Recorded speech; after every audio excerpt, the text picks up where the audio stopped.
What it would be, nerds and virgins, welcome back to another Dumbass video. Today we will be discussing my top 5 tips for collecting and just, collectibles, I guess, in general. So before we even get into like the top 5, I guess we have one honorable mention, which is figuring out what exactly it is you want to collect and what way do you actually want to display those things. So as an example, you can be starting to buy action figures, but of course there's different type of action figures. There's Marvel Legends, there's obviously like DC McFarlane now, there's the old DC Mattel. Do you want to collect vintage figures as well? Do you want to collect shoes? Do you want to collect clothing? And with all of those things, how exactly do you want to display it? Because there's multiple different ways upon displaying things. Of course, there's the way of just kind of displaying it as if, I'd say museum-like. So this is an example of what I mean by museum-like. Obviously, I'm using acrylic stands, so more of them are visible, because if you just have, figures in the front, the ones in the back aren't as visible. And with being able to use acrylic stands, you make the figures in the back obviously able to be seen a whole lot better. Sorry for the lighting here. This is inside my bookshelf, so I don't have exactly like amazing lighting inside there. So, but yeah, you guys kind of get it. At least I would hope so. Versus there's ways of displaying your figures where you're actually posing them and you're making them interact with each other as if it is actually a scene that is happening. So once again, this is kind of what I'm talking about here. Obviously with all these figures, they're kind of posed up as if they're fighting. Obviously that Street Shark car in the back is like eating a Papa Shango. You got She-Ra fighting Bizarro there, Tupac shooting Kevin Nash, Hordak on a big old dragon over there about to fight Stratos. Just a bunch of crazy things going on. All these guys are fighting each other. You see Andre the Giant slamming Rey Mysterio, Street Shark punching a Muscle Mutt, Ultimate Warrior getting hit by Macho Man, sorry. And yeah, this is what I mean, man, just a big old giant battle scene. So some people enjoy doing this. And some people, because of that, create dioramas and things like that to make it look like even a bigger giant scene. I kind of use both of those styles in my own collection, just because I have an issue with room, much like most people. One of the ways that I display some of my figures, including some of my Jason figures in particular, is I like to have them where it is in order, I guess, to a certain point of like the movies of how they were released. So, you have Jason in part 1, which would be him as a kid. And then you have part 2 with him with the bag mask. Then part 3 where he finally gets the hockey mask. And so on and so forth, right? Where it's just a progression of this character. So obviously, as I was just saying, obviously I'm missing part 1, Jason. But you have part 2, part 3, and so on and so forth with the progression of Jason from all the films and even with some of the games. Not just that, but with The Undertaker here, you have him towards the beginning of his career, towards the end. Admittedly, I don't have all of these perfectly in order as far as timelines and stuff, and also there's a couple versions of him in here that are just kind of fantasy in a way. I mean, I don't think that Undertaker ever really became a vampire, and Kane was never really a zombie. So, and obviously towards the front you have him on the motorcycle to somewhat represent him retiring. So yeah. I've seen other people do this, but with wrestlers in particular. So someone like MDT has done this. He does it, I think, the most excellent way how he does it. How he does from the beginning of their career to current day or towards their retirement, whatever it be. And I think that looks really cool, but to some people, that's not what they want to go for. As I said, some people want to have it more interactive, as if things are happening and stuff. So again, first, just figuring out how it is exactly, figuring out what it is you're going to collect, and then how you exactly want to display it is really my first tip, but we're going to use that just as an honorable mention. Anyways, let's get into tip number 5. And by the way, most things in this video are gonna just be for things in general as far as collecting. I'm not gonna be completely like talking about just action figures or anything like that. This is just collecting in general. But again, figuring out what it is you want to exactly collect is very important. Of course, I personally just collect whatever the hell it is that I want at times. I just kind of collect whatever my interest is. So, but yeah, let's get into number 5 though. So for number 5, we're talking about frames and protectors. Frames especially are extremely important to me, in my opinion, just because it takes something as cheap as an Etsy print and it makes it look like $1,000,000. Not only that, but I think it just adds a certain level of professionalism to your collection. You know, there's a difference in my opinion between, you know, when you have something framed, it genuinely makes it look like you're a collector and you're not just an adult buying toys, as stupid as that sounds, because that's really what we all are, but you know, it is what it is. Anyways though, the other things that frames and protectors really add is protection to your items. You don't get dust on them, especially when it comes to autographs. You don't really want to be wiping those a whole lot, so you know, getting a frame on them is extremely important, makes it look really good. And on top of that, if a frame's to fall off the wall, then you know, a frame's broken, it is what it is, but it's always easily replaceable, versus the item inside isn't always. So when you have a frame on it, it adds a certain level of protection as well.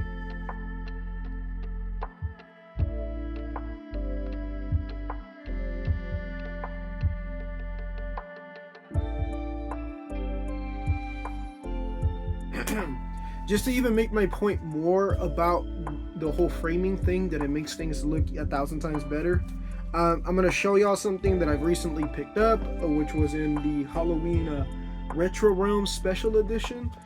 Really didn't care for the damn game admittedly, and I didn't really care for the collector's or special edition, but that's a topic for another day. Anyways, it came with this print, which is like a poster, obviously, of the jack-o'-lantern that's supposed to look like Michael with the knife and everything, which is very much just the cover of the box, and kind of cool. And I'm going to show you guys this hung up without a frame versus with a frame, and I'll just show you guys how cooler, in my opinion, and how much better it looks actually with a frame. But let's get to that. So as y'all can see, here's it without his frame. It looks okay, but you know, definitely doesn't look like anything super crazy, right? So you know, it gets the job done, I guess. But with a frame on, looks a whole lot more professional, looks a whole lot better in my opinion, especially with it being black and that matching the poster. It really kind of goes with the vibe of it. So yeah, just definitely looks a whole lot better in my opinion. So for tip number 4, you guys, we're talking about quality over quantity. And one of the main reasons I love to preach about this is because so many people love to just buy action figures and buy things and not really think about what they're buying. Many of the times the quality of what you're buying isn't great, and I'm not saying just because something is cheap the quality is bad, but many of the times we overlook the quality of an item, especially if it's a character we love. You know, sometimes we overlook the quality just because we love a character so much, and it's very blinding at times. But you know, it's very much better to just put your collection together piece by piece with quality pieces, instead of buying these cheap half-ass things that, you know, some of these companies like to put out. And again, just because something's cheap doesn't inherently mean it isn't quality, but many of the times the price does really reflect on the quality. Of course, there's a couple of domestic lines that are good, but you know, man, it just kind of sucks. It seems many of the times nowadays people don't really care about the quality of their products, and they just kind of put it out. So that's why, you know, us as the consumer have to really put a foot down and not buy shit that they put out if they put out fucking bad products. And yeah, man, that's my tip for this, for number 4. Yeah. All right, for tip number 3, we're talking being creative, y'all. And one of the many ways that I've seen some people be creative is there's a channel that I watch. I used to watch a whole lot more. I don't watch them as much anymore. Is ADHD's Life in World.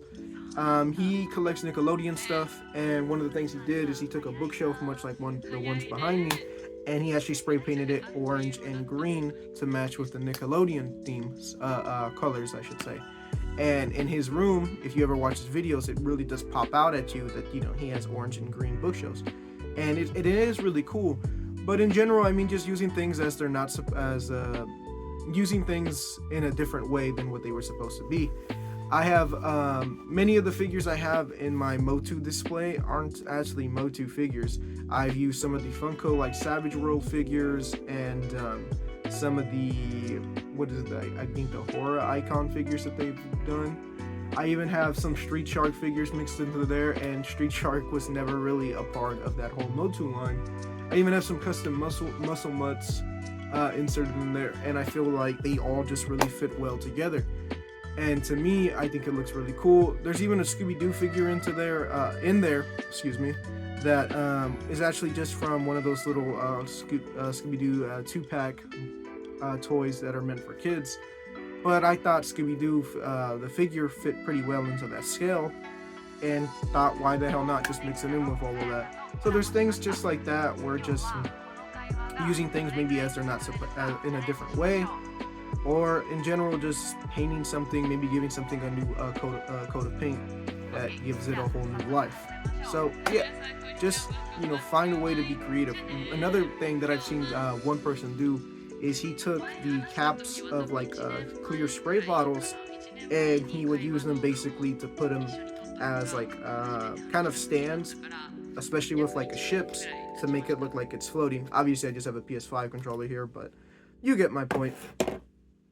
So yeah, man, just think outside the box, be creative. Anyways, let's move on to our very next tip. Alright, yeah, so for tip number 2, we're talking about a little bit of a weird one, but don't come into collecting as an investment, purely as an investment. The main reason I want to talk about this is because I've met people who think collecting is a really good investment when it really isn't.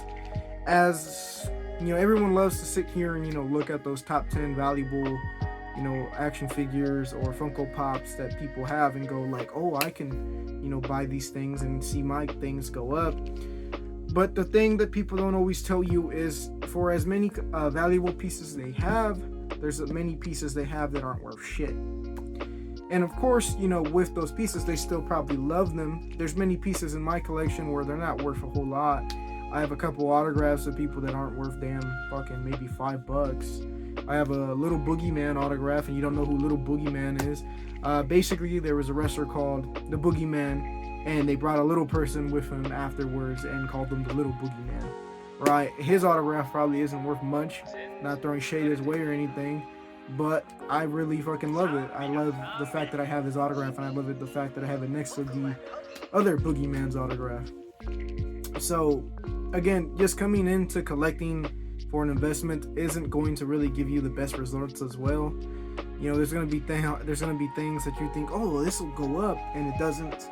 I've had things like that many of the times as well, especially when it came to Funko. There was certain pops that I bought right away, not just because I wanted to see it go up, but because I wanted the pop, and I thought, let me get this thing right away because the price is probably going to be driven up, because that's what I thought at the time.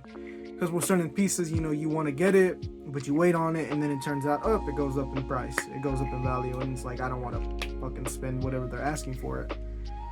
And again, sometimes you'll get a piece that goes up in value, and sometimes maybe you can resell it for, for what it's worth now, and you make a little bit of money. But sometimes it just doesn't work out like that, and many of the times it isn't. So that's why I really advise people, if you want investments, don't really come into collecting, especially when it comes to action figures, Funkos, or any type of like vinyl figures or anything like that. Like graded cards, some semi, I guess, are pretty. Sorry, graded cards are something that I think you can get into maybe. Even with them though, it's kind of hit or miss as well. Same thing with like comic books, it's hit or miss. Sometimes you can buy something and it'll go up in value, and sometimes it doesn't. I think the issue with grading, especially with the comics and cards, is many people, see these old cards that are PSA 10s or PSA 9s, and they're going, oh look, this thing is super valuable now because it's a 9 or a 10, and we go and people try and get these newer items graded the same way, to try and sell it. And sure, a PSA 10 excuse me, a PSA 10 or a 9 of a modern card may sell somewhat, but it isn't going to give you the same results as these older cards and stuff, because back in the days we didn't really see these things as that they were going to be these extremely valuable things.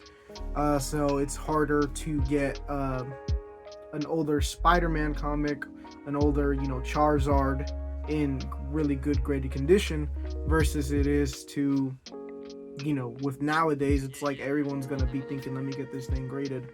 So that's the unfortunate part of that. But yeah, man, just don't come into collecting purely for an investment. It's not going to really work out all that great for you. You may have a success here and there, but it's not going to be super.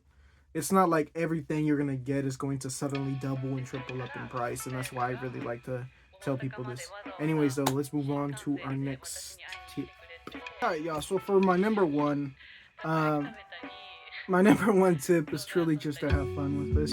I know it's kind of a cop-out, but I feel like it's important to tell people this because so many people take this stuff way too seriously, man. I understand, you know, you're going to be passionate about this. Before someone thinks I'm doing anything, I'm just petting my dog. Alright, everyone calm down. But wait, some people just take this way too serious, man. Like, they get super angry about things, and don't get me wrong, I understand it sucks to get a shitty action figure or, you know, a product, you know, you ordered online and someone lied and shit.